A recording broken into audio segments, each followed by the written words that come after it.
Manners জানো না? এই কফি খাও নাই জীবনে?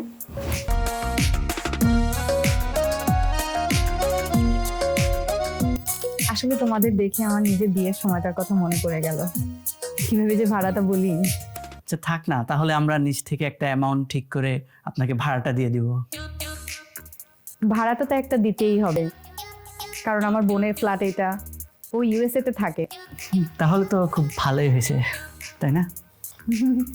জি, আমরা আসলে সবই জানি, সবই ঠিক আছে, শুধুই আপনারা অন্যদের মতো ব্যাচেলার ভাড়া দিতে চান না, তাই আমরা বিয়েটা করতে বাধ্য হয়েছি। সরি, বুঝতে পারছি না। না মানে হচ্ছে মানে তাই আমরা বিয়েটা করেই চলে আসছি। হ্যাঁ হ্যাঁ, ও, তো কবে নাগাদ বিয়েটা হলো তোমাদের? গত মাসে। সরি? না মানে গত মাসের 27 তারিখে। ও আচ্ছা, আমি তো বুঝতেই পারি নাই। জি ঠিক আছে, আমরা চলে হ্যাঁ আসবো। আচ্ছা তোমরা বসো, আমি চায়ের ব্যবস্থা করি। তোমরা চা খাও তো নাকি? আসলে অল্প বয়স তো, এখনো চা খাওয়ার অভ্যাসটা হয়েছে কিনা জানি না। আপনি আসলে ঠিকই ধরেছেন, ও আসলে চা খায় না, দেখেছো, আমি ঠিকই ধরেছিলাম। কফি খায়। আমিও ওর সাথে একটু খাই।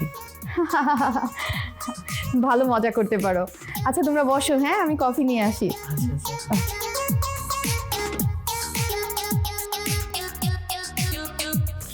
ম্যানার্স জানো না?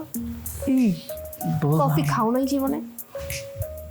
বললাম আর কি, এত চুপ থাকো। তো রাগ করে। আরে বললাম চুপ থাকো, যতটুকু শিখাইছি ততটুকু বলবো, বাড়তি কথা বলবো।